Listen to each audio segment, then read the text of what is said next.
Hola, hola, hola, bienvenidos a Me Quiero Volver Chango. Gracias por hacer ese cómplice para matar el tiempo. No vine ayer. No crean que hubo un error, que quizás se perdieron el cuarto capítulo. No, decidí ser un hombre de 3/4 de palabra. Me parece que está bien. No necesito ser un hombre de palabra. Con ser un hombre de 3/4 de palabra, dije que iba a haber, quien no esté consciente de qué estoy hablando, no importa. Dije que iba a haber 4 episodios de este podcast previo a la final de la Champions y se quedó en 3. Se quedó en 3, pero ya está. ¿Para qué me justifico? Si hay mucho que hablar de esta final de la Champions League. Les decía yo que no sabíamos. Tenemos esa tendencia a decir la gran final, porque es la Champions League, entonces esa es la gran final. No, es la Champions League, es la final, y decir gran final, para eso se lo tiene que ganar. Y para ganárselo, pues se tiene que jugar. Una final no puede ser, desde mi punto de vista, una gran final hasta que no se juegue. Y no fue una gran final, no lo fue.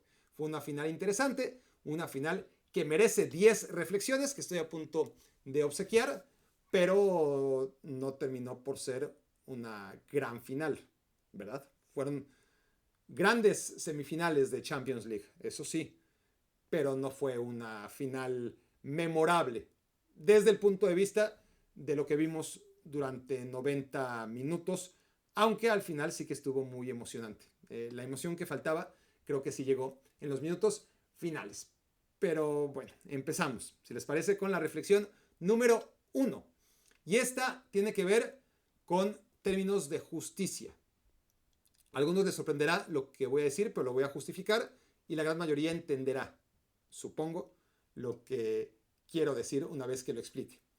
Y la reflexión número 1 es: el Manchester City es un campeón justo de la Champions League. Hay justicia en este título del Manchester City. Y a la vez, el Manchester City no debió ganar esta Champions League. ¿Cómo cómo pueden coexistir estos dos argumentos, estas dos aseveraciones? Bueno, depende de cómo lo veamos. Si analizamos solamente 90 minutos, si tenemos que deliberar el caso de merecimiento de un equipo campeón basados únicamente en el desempeño de los 90 minutos de una final, está claro que el Manchester City no debió ganar. No juega bien, en general, muchas imprecisiones, aún ganando 1-0 le generan ocasiones de gol claras que pudieron ser perfectamente ocasiones de empate, con un poco más de puntería por parte del Inter, con un poco menos de suerte y de agilidad de Ederson, y el City no mereció ganar esta final. En 90 minutos no. Ahora, empecé diciendo que hay justicia, y claro que hay justicia. Hay justicia para premiar por fin a un equipo que viene siendo el mejor 7 años. O sea, ya era hora. Ya era hora. La paradoja es que le llega en un partido en el que pues no lo mereció, pero así es el fútbol y así es la vida.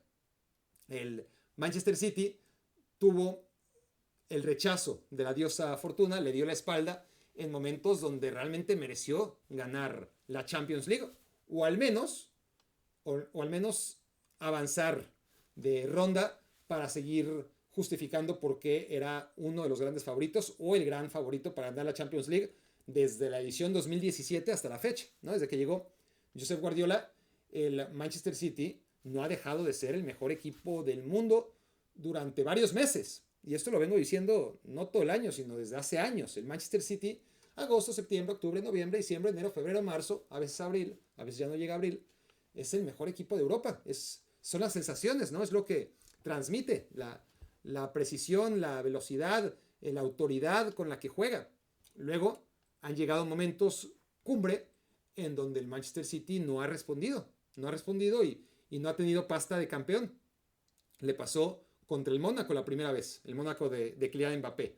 Le pasó después contra el Liverpool, un Liverpool que ni siquiera era todavía lo que hoy sabemos que fue ese Liverpool. Estaba naciendo el Liverpool de club cuando se gradúa, de hecho, venciendo al Manchester City y sorprendiéndolo sobre todo en ese primer partido, más allá que no estuvo exento de polémica y al final fue muy pareja esa eliminatoria. pero no estuvo a la altura. No estuvo a la altura ni contra el Mónaco en aquella eliminación, ni contra el Liverpool, cuando el Liverpool en la Premier League estaba muy, pero muy lejos del Manchester City, ni contra el Lyon en la Champions League, que se juega a puerta cerrada en plena efervescencia del COVID-19, y tampoco podemos decir mucho a favor del Manchester City cuando pierde la final en contra del Chelsea, ¿no? Esas 4 eliminaciones me parece que son poco apelables, más allá de que el equipo era excelente, en liga, en copa, en lo que jugaba, pero llegaba ese partido puntual en el que todo se venía abajo, ¿no? Pero hubo un par de ocasiones en las que la fortuna le da la espalda claramente al Manchester City. No fue el City el equipo que no mereció ganar y pasar de ronda contra el Tottenham, ni fue tampoco ese equipo contra el Real Madrid el año pasado, ¿no? Contra el Tottenham, si se acuerdan, edición que fue 2019, increíble como el Tottenham viene de abajo, el City, ahí hay una jugada de VAR en la que todavía es muy, muy polémico y al final un partido en el que sí se le escapa al City siendo mejor y permitiendo que un enano como el Tottenham le crezca, ¿no? Pero bueno, habría que repasar otra vez ese par de partidos para poder recordar exactamente las circunstancias que nos orillaban a decir qué mala suerte tuvo el Manchester City, que ya estaba festejando, de eso sí nos acordamos todos, ¿no? Del festejo de Pep Guardiola como energúmeno, todo para que le anularan el gol por el VAR. Pero una jugada antes también el Tottenham había empatado con bastante polémica. En fin, fue una eliminatoria, créanme, si no se acuerdan, créanme, en la que el City daba la sensación de que debió haber pasado.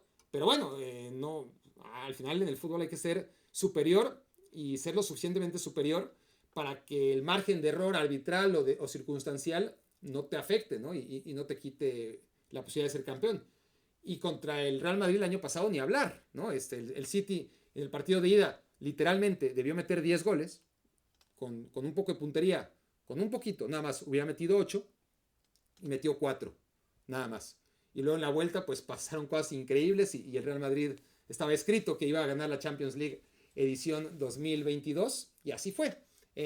Pero esa suerte que le dio la espalda de manera traicionera al Manchester City en esas 2 temporadas, y si lo personalizamos en Pep Guardiola, podemos hablar de la eliminación en contra del Inter, que bueno, tenía un hombre más y ahí Mourinho lo hizo muy bien y creo que es más debatible que la eliminación contra el Chelsea, ¿no? Ahí sí, contra el Inter lo que ocurre es que el Barça, si se acuerdan, el volcán de Islandia obligó al equipo a viajar en autobús, eso ya era un hándicap. El Barça pierde sorprendentemente en el Giuseppe Meazza 3-1 y después gana la vuelta. No puede aprovechar que Thiago Motta fue expulsado muy pronto en el partido, Sergio Busquets de eso se encargó y al final Barça solamente gana por un gol. Algún gol que metió y que le fue anulado, yo creo que a Boyan, y otra jugada de Piqué ya como centro delantero y bueno, el Barça pierde. Pero luego el Barça, 2 años después, pierde contra el Chelsea de manera increíble, contra un Chelsea horrible, un contragolpe de Fernando Torres y adiós. Pero bueno, el Bayern Múnich también, dentro de las 3 derrotas, más o menos inapelable contra el Real Madrid, contra el Barcelona sin duda, pero contra el Atlético de Madrid también fue una semifinal en la que Pep tuvo muy mala suerte, ¿no? Donde realmente su Bayern Múnich debió haber avanzado a la final, pero no, al final fue el Atlético de Madrid. Entonces, toda esta, porque así es el fútbol, ¿no?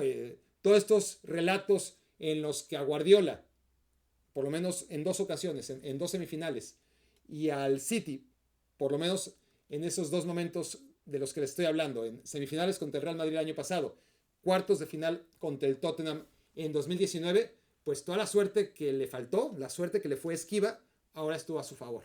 Ahora estuvo en contra del Inter y así se va compensando en la vida, ¿no? Los golpes de suerte que a veces tocan y a veces le tocan a otros, ¿no? Porque no puede haber suerte para todos, ¿no? La suerte es escasa y creo que está repartida de manera, si tienes paciencia y si la buscas, porque claro hay que buscarla, no puedes esperarla porque no te va a llegar nunca. Si la buscas, tarde o temprano vas a acabar cortejándola. A veces no se deja, ¿no? Y a unos se les da más fácil que a otros. Y al Manchester City no se le dio hasta ahora, que realmente le compensa, ¿no? La Champions League, después de 7 años, le compensa al City otros momentos donde mereció más y no lo tuvo. Hoy mereció menos y lo consiguió. Reflexión número 3. Para hablar de dos momentos en los que cambia la historia, ¿no? Porque ahora estamos hablando del Manchester City campeón de Champions, de Liga, de Copa. Antes era inaudito que un equipo lo lograra, ¿no? Era realmente sin precedentes, bueno, con precedentes cada 10 años. Lo lograron, es más, ya ahora hasta estoy titubeando cuando en esos momentos era algo que lo habían logrado tan pocos equipos que todo el mundo teníamos claro quiénes habían sido. Había sido el Manchester United del 99, había sido el PSV Eindhoven del 88, y aquí no la quiero cagar, pero creo que el Celtic, cuando gana la Champions, gana también la Copa y la Liga en Escocia. Me parece que va por ahí. Pero luego la gana el Barça en 2009 y es como, wow, ¿no? La última vez había sido en 1988. Bueno, la penúltima en el 88, la última en el 99 y esta en 2009. Es decir, cada 10 años ocurría algo así, con la excepción de que al año siguiente lo hizo el Inter. En 2010 gana el triplete, ¿no? Y luego lo vuelve a hacer el Barça. Ya no es un Barça como el del 2009. Es un Barça más humano, con futbolistas sensacionales, ¿no? En su efervescencia, en su momento de mayor impacto, con Neymar, con Messi y con Luis Suárez. Pero ya no era el mismo Barça y de todas formas gana el triplete. Y luego gana el triplete un muy buen Bayern Múnich y lo hace 2 veces. De hecho, lo hace antes que el Barça, ¿no? Porque fue 2009 el Barça, 2010 el Inter, 2013 el Bayern, justo el año de Henkes antes de que llegue Guardiola, 2015 el Barça de Luis Enrique y después el Bayern de 2020, ¿verdad? Que también gana el triplete. Entonces, y ahora es el Manchester City, ahora ya pasa cada 3 años. Antes era cada 10, ahora cada 3. ¿Por qué pasa esto? En parte porque ahora ya los equipos tienen ese potencial en sus planteles, los grandes equipos, cuando son muy buenos, para poder disputar aún con suplentes la Copa y de todas formas ganarla, ¿no? Yo creo que esa es la gran diferencia, porque equipos maravillosos que ganaron la Champions y la Liga el mismo año, hay unos cuantos. Pero que además ganan la Copa, eso ya es más difícil porque esa sí la juegan con suplentes. Pero la dinámica del mercado ha llevado a que los equipos grandes canibalicen a los equipos medianos, tanto que les quitan a sus mejores jugadores para ser suplentes, para jugar la Copa. Y son muy buenos y acaban ganando la Copa. Y por eso, en mi opinión, hemos visto ya el fenómeno que ya no es cada 10 años, ya es muy repetido, ya le quita épica, ¿no? A ganar un trébol, más allá que el Manchester City es el segundo trébol inglés en la historia y que claro que tiene mucho mérito, pero a lo que iba con esta reflexión es que hay 2 momentos para ilustrar la fortuna de la que les estoy hablando. 2 momentos en los que en alguna ocasión, pues sí, al City, cuando no le favorecieron, le significaron quedar fuera de ganar un triplete, seguramente, porque no ha dejado de ser excelente el equipo, no ha dejado de ganar copas y ligas prácticamente todos los años. En la Champions, un poste es la diferencia, ¿no? Un futbolista salvando en la línea. ¿Y qué pasa en la FA Cup? ¿Qué pasa en la histórica final de FA Cup? Primera vez en la historia que se enfrentan los 2 equipos de la ciudad de Manchester en una final tan añeja como la Copa FA. Pues pasa que va ganando 2-1 el City y que en los últimos minutos pierde el control y que el United merece empatar y que McTominay tiene una tras un rebote que remata de cabeza y falla increíble, ¿no? en el área chica. La jugada idéntica prácticamente a la de Di Marco hoy en la final de la Champions. Remate de cabeza de Di Marco. No es un buen remate, pero bueno, se va ahí dramáticamente, se eleva y acaba estrellándose en el travesaño. Y el propio Di Marco en el remate se encuentra con Lukaku en el área estorbándole. Y ya está. Y luego el propio Lukaku convertido en el Lukaku de la selección de Bélgica hace unos meses, hace medio año, en contra de Croacia, que fue increíble, ¿no? Lo que falló, pues aquí también, otra vez, falla, no le quito mérito a Ederson, un remate solo de Lukaku en el área chica.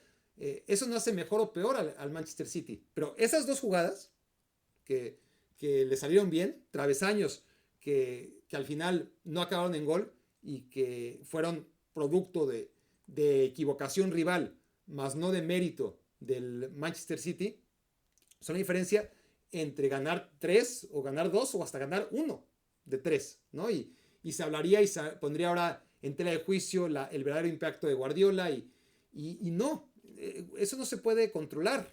El Manchester City no fue un equipo tan sobradamente superior ni en la final de la FA Cup, a pesar de ir ganando 1-0 desde el segundo 10, ni tampoco en la final contra el Inter de la Champions League, pero contó con la fortuna que necesitan los equipos históricos para poder consagrarse. Pero eso no lo hace mejor o peor de lo que era antes, lo hace más afortunado. Por el contrario, esta versión del Manchester City fue peor, por lo menos en esta final, pero si analizamos esta final y la final de hace 2 años contra el Chelsea, pues son muy parecidas. Lo que cambia es el resultado, ¿verdad? Pero 2 partidos cerrados, 2 partidos con pocas emociones. Es verdad, y ya hablaré de eso muy pronto, que el Inter es más agresivo que el Chelsea.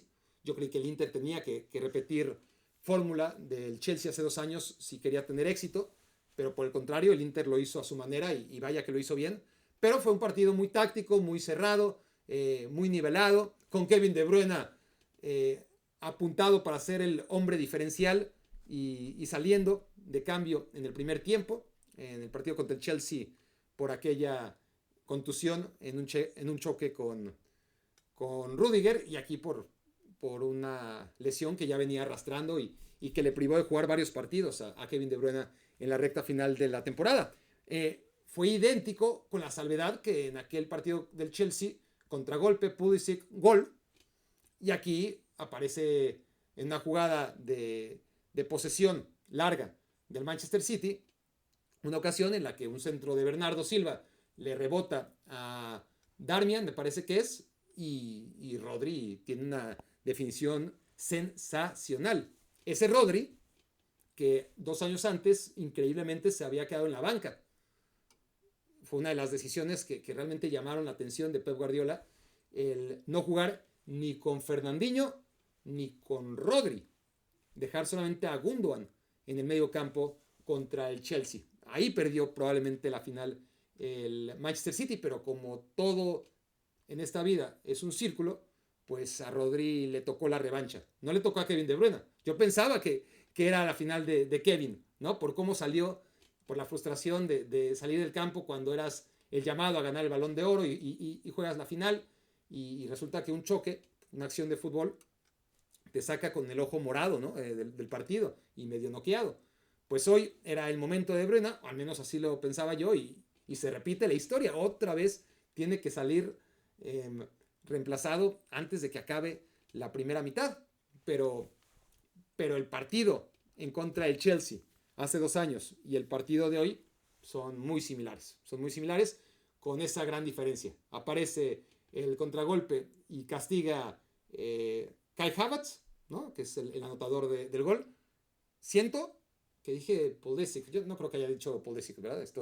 Soñé que dije Pulisic, pero Kai Havertz claramente es el anotador de aquel gol en contra del Manchester City en la final de hace 2 años. Y ahora el que aparece es Rodri, el mismo Rodri que estaba en la banca hace 2 años. Y qué definición, qué manera de definir. No es un gol cualquiera, es un señor gol. Es un gol más de billar, ¿no? De embocarla, de boliche, ¿no? Cuando necesitas hacer el spare y tienes ahí un pino en la esquina y le tienes que dar ese pino y tienes toda la calma para hacerlo. En el boliche es fácil, ¿no? Es uno de los pocos deportes o el único deporte en el que creo que soy más o menos competitivo. O sea, vean lo nerd, lo ñoño que soy, como para que lo único que... Porque me encanta jugar tenis y soy malísimo. Me encanta jugar fútbol y soy portero por lo malo que soy. pero boliche, pues soy bueno, ¿no? Dios, hasta me da pena decir que soy bueno jugando boliche. Bueno, ese gol es con la calma, porque claro, en el boliche, ¿cuál es la presión? Tienes todo el tiempo del mundo, la piensas, ¿no? Y sueltas.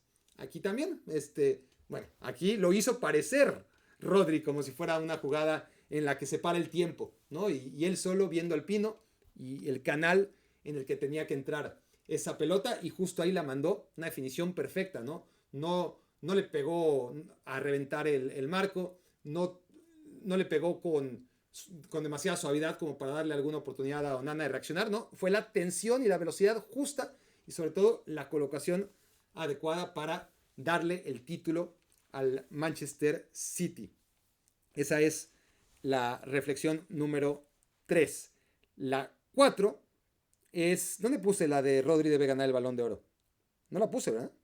Bueno, dejémoslo entonces en la reflexión número 3, que es Rodri debe ganar el Balón de Oro. ¿No? ¿No? ¿Por qué no? ¿Quién sí no?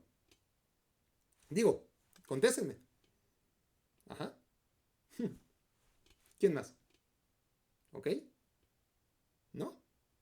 Bueno, después de este diálogo imaginario con algunos de ustedes, la verdad es que Erling Haaland, pues mira, todavía le queda al año muchos partidos, ¿no? Si empieza la temporada 2023-2024 y mete tantos goles en la Premier League como los que llevaba, pues probablemente podamos pensar que Erling Haaland, pero ni en la final, ni en las semifinales contra el Real Madrid, que es cuando realmente con una buena actuación, ya sea contra el Real Madrid o en la final contra el Inter, sería el gran favorito Erling Haaland. Le faltó y no fue necesario, eso es lo bueno para el Manchester City. Pero entonces, ¿quién? Kevin De Bruyne, pues no puede ser, ¿no? Es decir, ¿cómo le vas a dar el Balón de Oro a alguien que ha sido ignorado durante tanto tiempo y justo ahora que no aparece en la final, se lo vas a dar?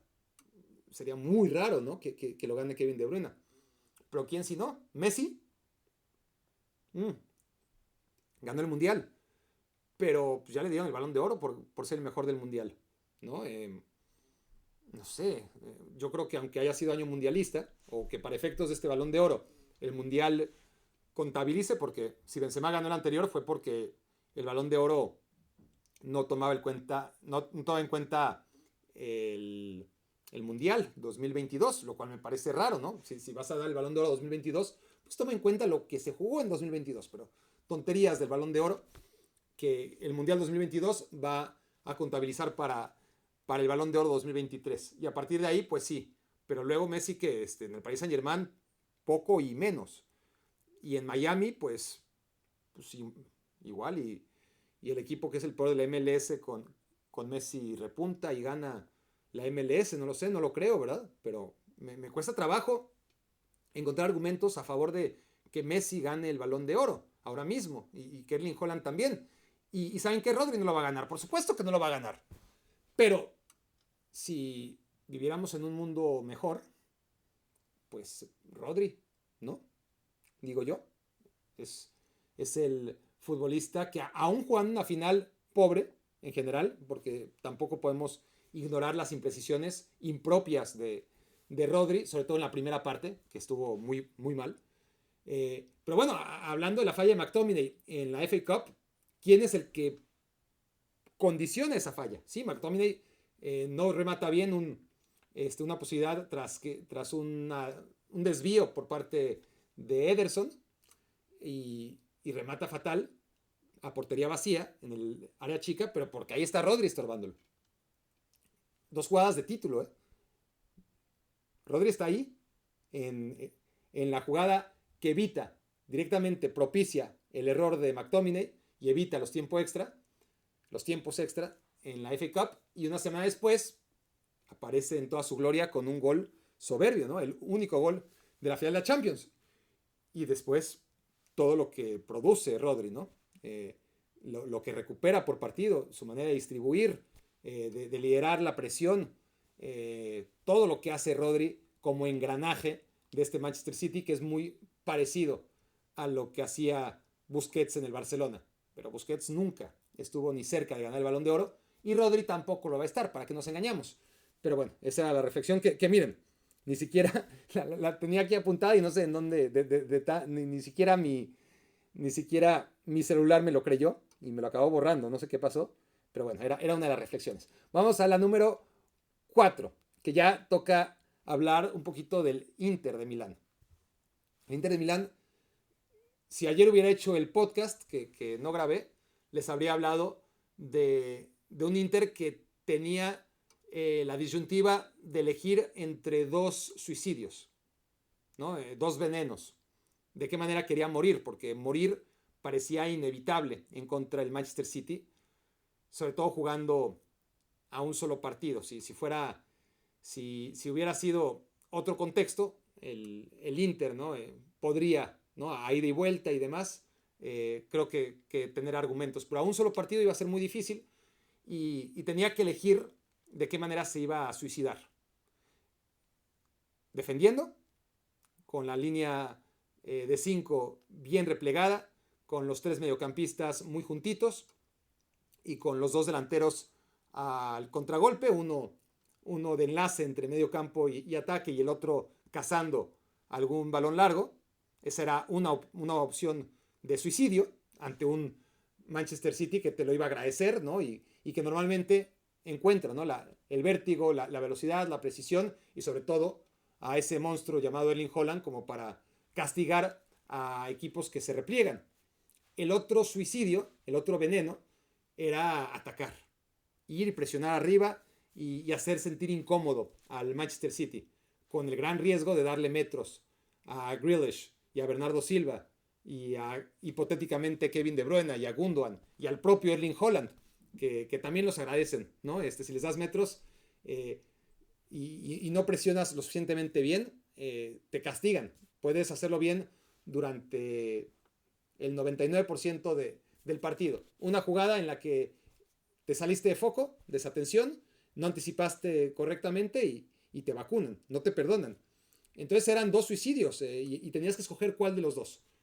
Y aunque el suicidio nunca va a ser una opción valiente, por ahí, la retórica me va a fallar, pero dejémoslo en el veneno, ¿no? El veneno valiente de los dos sería el morir atacando, ¿no? El morir arriba.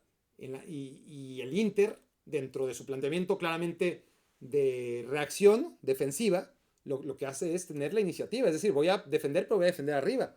Voy a presionar, voy a jugar con ritmo. Si mi calidad técnica de mis futbolistas, que son muy buenos muchos, pero no le llega al nivel que tiene el equipo rival y los años que viene desarrollando su fútbol, yo lo que necesito es igualar o superar físicamente al equipo rival. Y física y tácticamente el Inter no es menos que el Manchester City. Y técnicamente sí demuestra ser menos porque no aprovecha las cuantiosas oportunidades que tuvo y el City sí lo hizo. El City tiene pocas ocasiones claras, tiene el gol y tiene una Erling Haaland que para Onana con el pie y poquito más, ¿no? Bernardo Silva tuvo alguna por ahí, ¿verdad? Pero ya no fue de las claras. El Inter sí, el Inter tuvo las que ya hablamos de Lukaku, la de Di Marco, el remate cabeza de Gosens en el último minuto. Y no se le dio porque, pues no se le dio porque así es el fútbol y porque no tiene tampoco esa calidad en bruto que sí tiene el Manchester City, pero hace un partido excelente el Inter, excelente y además valiente.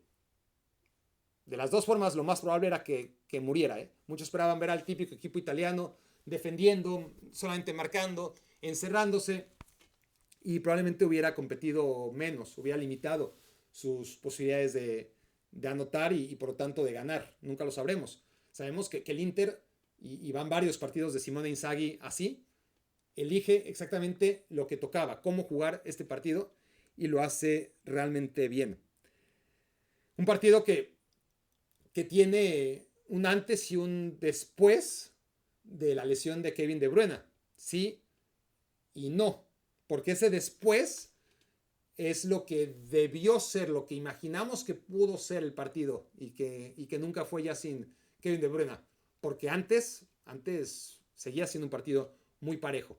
un partido muy equilibrado, un encuentro de pocas emociones en que no podemos decir si el City o el Inter fue mejor el uno al otro. Parejo, parejo. Pero lo que sí os puedo decir es que en el segundo tiempo, antes del gol del City y después del gol del City, el Inter hizo más. Hizo más por la victoria. Sobre todo después del gol del City, obvio. Ya estaba pues con la premura, ¿no? Con la prisa de que ya no había mañana. Había un reloj y ya no era contando hacia adelante, sino en cuenta regresiva. Y esos son los mejores momentos del Inter cuando genera más ocasiones de gol. Pero incluso antes tiene un par interesantes y acaba jugando muy bien el Inter, ¿no? Con mucha frialdad, no en la definición, pero sí a la hora de construir sus jugadas. O sea, darle toque, como le dio toque en un par de jugadas el Inter al City, es complejo, ¿no? Es muy, muy complejo y el Inter la verdad es que hace un partido redondo. Antes de la lesión de Kevin De Bruyne, después de la lesión, antes de recibir el gol de Rodrigo y después de recibir el gol de Rodrigo. Y finalmente no le alcanzó, pero es impecable desde mi punto de vista el partido que hace el Inter de Milán. Reflexión número 5. Ferguson, Sir Alex Ferguson, uno de los entrenadores más reconocidos en la historia del fútbol, logró un triplete en 1999, mismo que ahora logra Guardiola en 2023. A Ferguson le tomó 13 años conseguirlo. Llegó en el 86 y ganó hasta 1999 la Champions League y con ello el triplete. A Pep Guardiola le tomó 7 años que parecieron también y que fueron larguísimos, ¿no? Tal es la ansiedad, la presión y la urgencia de ganar la Champions League en estos tiempos para equipos del presupuesto del Manchester City. Creo que es injusto comparar al City que se encuentra Guardiola, que sí necesitaba reestructurarse, pero que tenía cartera abierta para hacerlo, con el United que tuvo que construir Sir Alex Ferguson. Eran otras épocas en donde además la base de jugadores de los equipos de la Premier League eran jugadores británicos, ¿no? Ingleses, escoceses, irlandeses y de repente te agarrabas a un trinitario, ¿no? A Dwight York o a un noruego, jugadores exóticos, pero poco más, ¿no? Todavía no, aunque ya había la ley Bosman que te permitía traer a un número ilimitado de futbolistas de la Comunidad Europea, en el caso de la Premier League no llegaron tan así, ¿no? Era una liga muy basada en el talento local y eso estoy hablando del 95-96, todos los años del 86 para el 96 en el que Ferguson ya dirigía al Manchester United lo tenía que hacer sin prácticamente extranjeros en otro tipo de liga. A lo que voy es, Sir Alex Ferguson tardó en ganar su Premier League, su primera Premier League, 7 años. Lo curioso es que es justo lo que tardó Pep Guardiola en ganar con el Manchester City su primera Champions. Ahí sí yo creo que hay una equivalencia justa, ¿no? El reto de ganar la Premier League para un Manchester United en las condiciones en las que se lo encontró Sir Alex Ferguson en 1986 son similares al Manchester City que se encuentra Pep Guardiola 30 años después, en 2016. Y ambos tardan 7 años. Ferguson en ganar la Premier League y Guardiola en ganar la Champions League. Reflexión número 6. La reflexión número 6. Miren, el Manchester City ha tenido a futbolistas gigantes, irreemplazables. David Silva, el Kun Agüero, Yaya Touré, Vincent Kompany, todos con una estatua alrededor del estadio Etihad. Y no ha pasado gran cosa. Se les ha extrañado, pero el City ha seguido victorioso.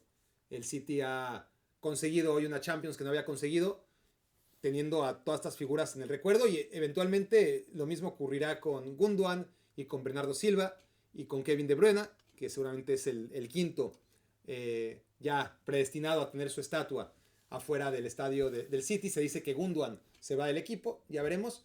Pero el único que no se puede ir, está comprobado, que no se puede ir y se va a ir eventualmente, pero ahí sí se va a sentir la diferencia cuando se vaya a Guardiola, ¿no?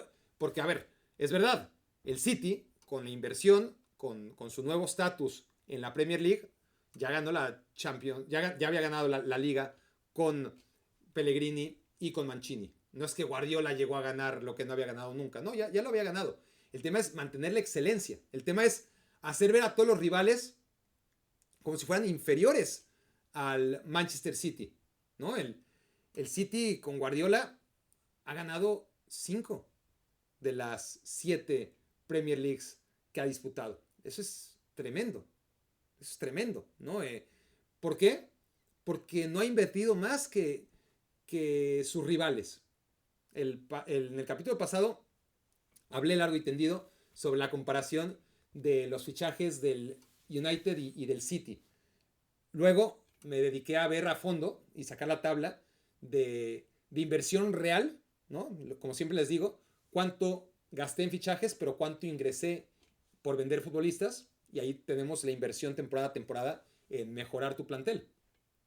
Y en estos tiempos, desde 2016 hasta la fecha, el Manchester United está muy por encima del City en gastos. En mucho, ¿no? Son como 900 millones contra 600. Mucho más.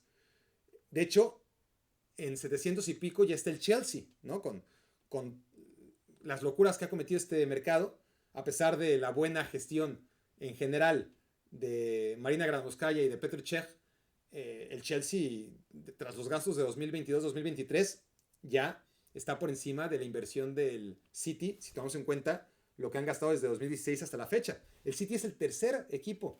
Y además el Arsenal está muy cerca. O sea, tú ves lo que ha ganado el Arsenal, que es nada, y lo que ha ganado el City, lo que ha ganado el Chelsea, que es poco, lo que ha ganado el United, que es muy poco, y las cifras no corresponden con lo que la gente cree, que el City es el que realmente gasta. No, no señores, el City gasta muchísimo, menos que el United, menos que el City, y un poquito más que el Arsenal.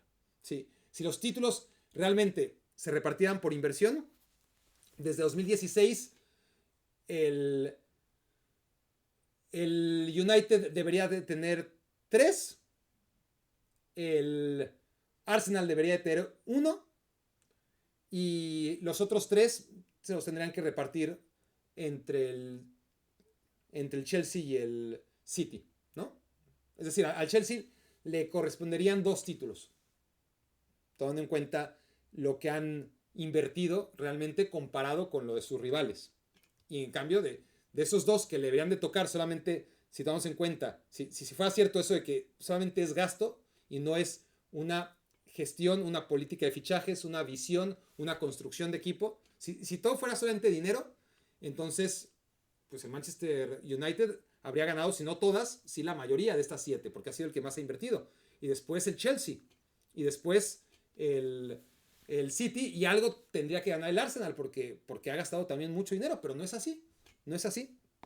Y eso hay que reconocérselo a Guardiola, aunque haya mucha gente que no lo va a hacer nunca, porque le pese y porque no quiera hacerlo, y no importa, pero se tiene que decir. Cuando conoces estos datos, hay que compartirlos. Y cuando se vaya Guardiola, el City lo va a resentir. Obviamente, ahí sí, mucho más que cuando se vaya Gundogan o cuando se vaya De Bruyne, porque ya lo vimos. Ya vimos cómo se fueron varios y el City ha mantenido la excelencia. ¿Ganará? Insisto, sí ganará.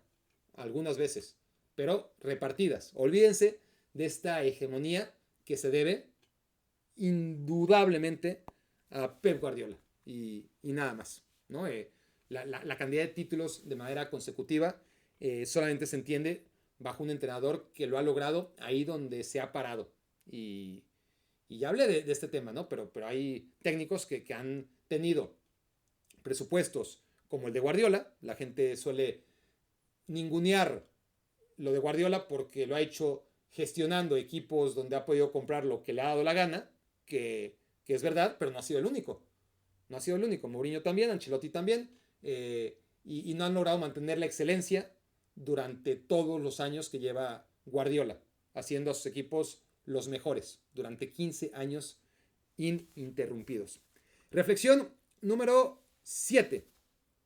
Y esto me lleva a lo que es el Pep Guardiola. Una reflexión que merece la pena. porque va más allá de los títulos. Guardiola, y esto lo hubiera dicho seguramente como reflexión número 1, si no hubiera ganado el triplete. Porque ahora mismo, como ya dije, el título o estos 2 últimos títulos no son fiel reflejo de lo que es capaz de hacer este equipo. Pero los ganó, ¿verdad? Que era importante. Independientemente de haber salido campeón o no, el legado de Pep Guardiola como entrenador creo que es algo que mucha gente no entiende. Antes de Guardiola había 2 tipos de entrenadores de culto, 2 tipos de técnicos que se consideraban cerebros de la táctica. ¿Bien? Estos eran básicamente los técnicos defensivos, los técnicos que se dedicaban a neutralizar al rival. Estoy hablando de Fabio Capello, estoy hablando de José Mourinho, estoy hablando, si queremos ir más atrás el tiempo, de Lenio Herrera.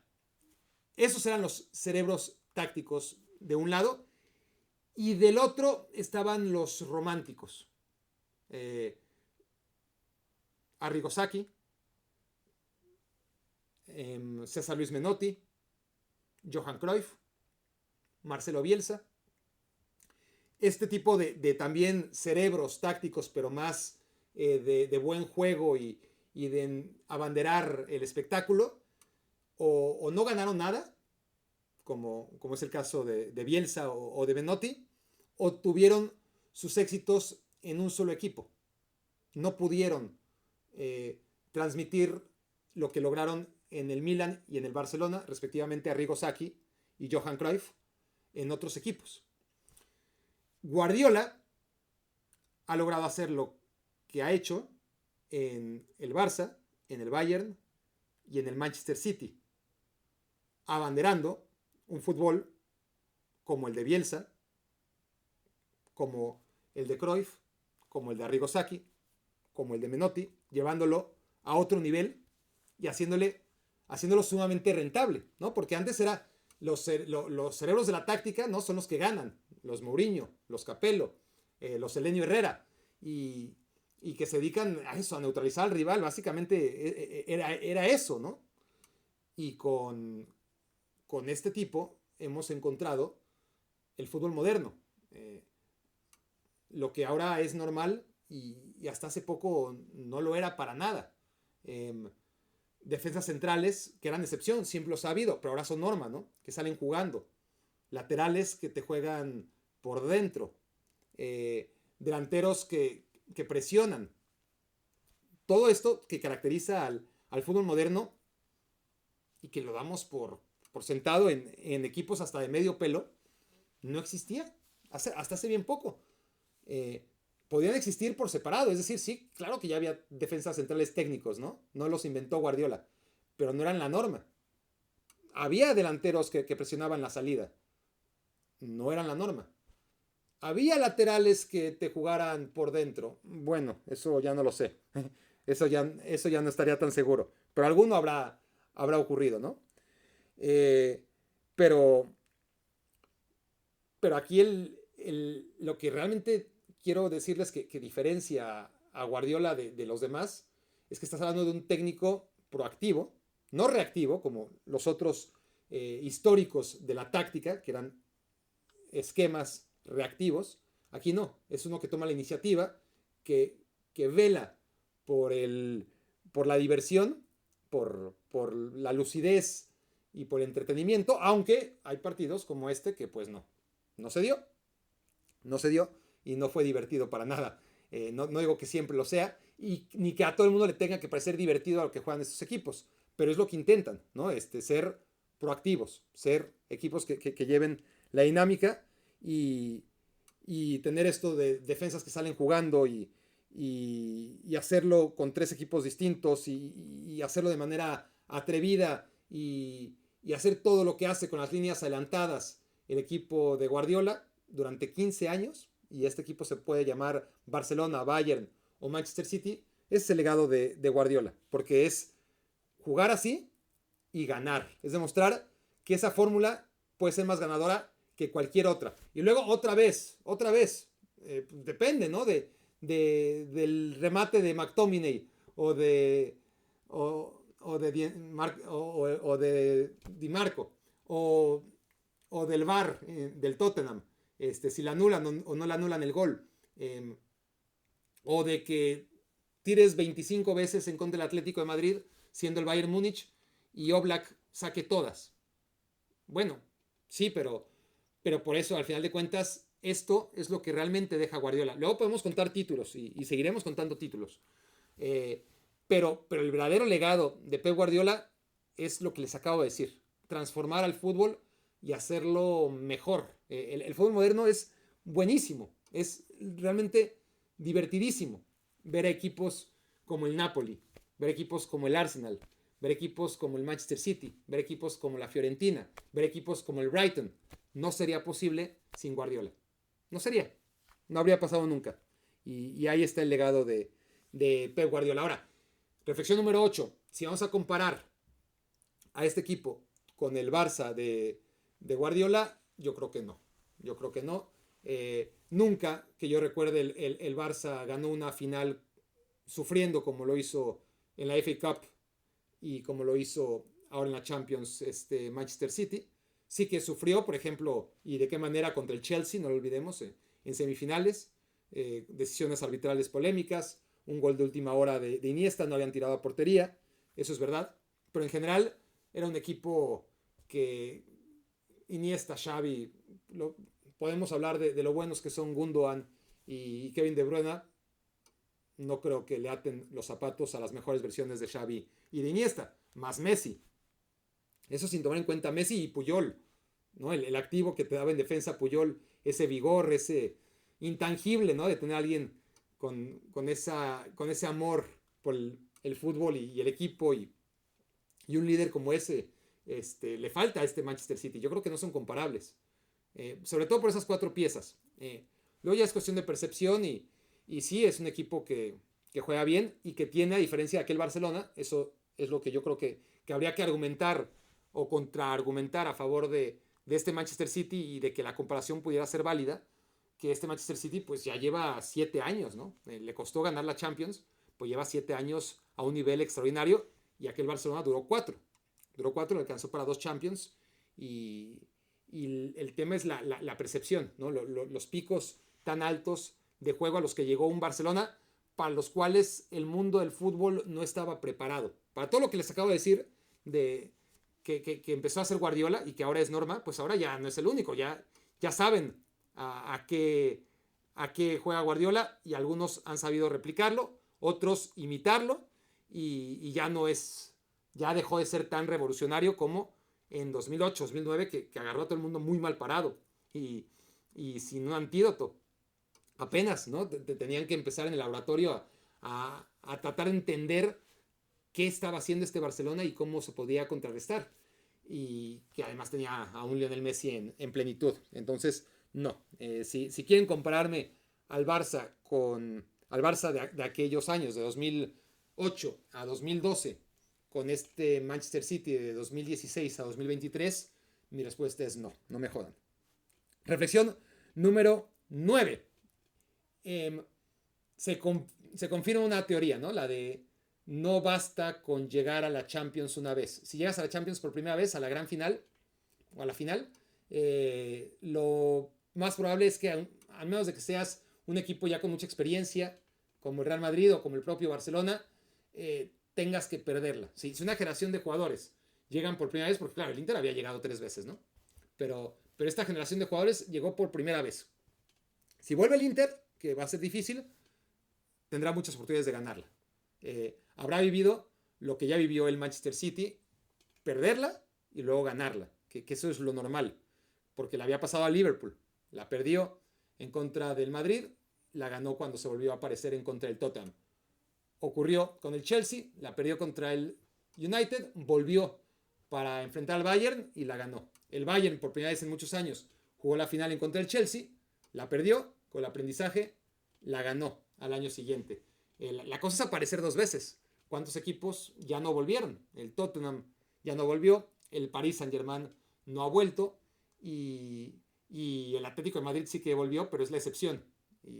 Y Atlético de Madrid, pues ya lo dije, ¿no?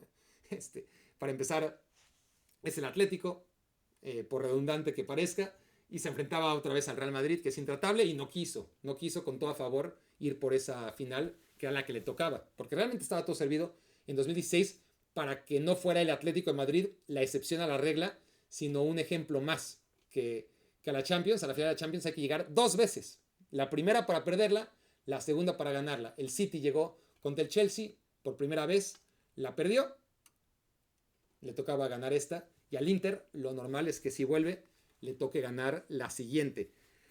La maldición que se rompe en dos. Esa es la reflexión número 10. Hay dos maldiciones que se rompen ya para acabar, y la comenté una aquí hace poco tiempo, que es que desde aquella final entre el Bayern y el Chelsea, que gana sorprendentemente o sorpresivamente, más sorpresivamente que sorprendentemente, ¿no?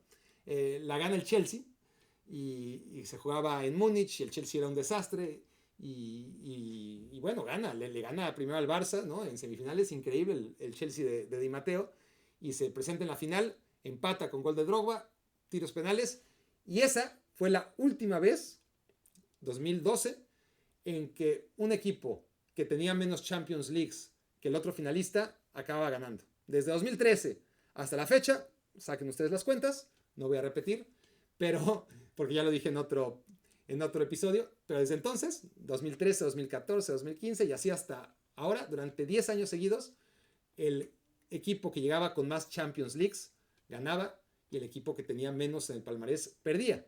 Pero bueno, en algún momento se tenía que romper, y tenía que ser hoy, con el Inter, que se queda en 3 Copas de Europa, y el City, que gana la primera.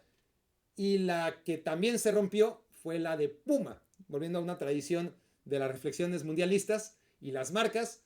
Puma no había ganado la Champions League nunca. La ganó cuando se llamaba Copa de Europa, con Estrella Roja de Belgrado, cuando Belgrado era una ciudad, era la capital, ¿no? De hecho era la capital, o era Sarajevo. Yo creo que era la capital de Yugoslavia. Yo creo que era Sarajevo, ¿no? Bueno, Belgrado era una ciudad de Yugoslavia. A ver, no quiero quedar como un ignorante total. Por lo menos vamos a ver. Yugoslavia, capital. A ver, antes de ver, yo digo, ¿qué dicen ustedes? Yo digo que era Sarajevo. ¿Qué dicen ustedes? Ustedes, no ustedes. La capital de Yugoslavia era Belgrado. Oh, maldita sea. ¿Les cae? Oh. A ver, quiero confirmarlo. Sí, era Belgrado. Maldita sea. No era Sarajevo. Bueno. Entonces, en efecto, como creí que me había equivocado, pero no. Era un equipo de la capital de Yugoslavia, el Estrella Roja, de Belgrado. Y bueno, Yugoslavia pues no existe desde el 92, ¿no? Entonces, para que veamos cómo ha pasado el tiempo desde la última vez que Puma vistió a un equipo ganador de la Champions League. Pasó mucho tiempo. Había metido al Mónaco en el 2004, había metido al Borussia Dortmund en 2013, había metido al City en contra del Chelsea en 2021, y hasta New Balance y Reebok habían ganado la Champions League con el Liverpool. Liverpool, vistiendo marcas de segundo pelo, pudo ganar la Champions, mientras que Puma no daba una. La mayoría de Adidas, obviamente, obviamente pues, por el Real Madrid y en parte por el Bayern y por el Milan. O sea, nada más entre esos 3 equipos, ¿cuántas, no? Después lo sigue Nike, y Nike había ganado, hasta ahora que ganó la 9ª, había ganado 8 desde 2000. Es decir, ahí la lleva. Pero antes es que era entre... Lo que pasa es que el Madrid, claro, muchas, tampoco ganó todas con Adidas, ¿no? Pero a partir de la... ¿qué? La 7ª la gana con Kelme, y yo creo que la 8ª, a partir de la 8ª ya la gana siempre con Adidas, ¿no? Y las últimas del Milan con Adidas, y todas las del Bayern con la marca alemana, para no repetir tanta publicidad de por sí, miren, que se mochen, ¿no? Primero. El caso es que Puma, 0, hasta que se rompió la racha, también esa estúpida estadística que no conocían, a menos de que me sigan en TikTok.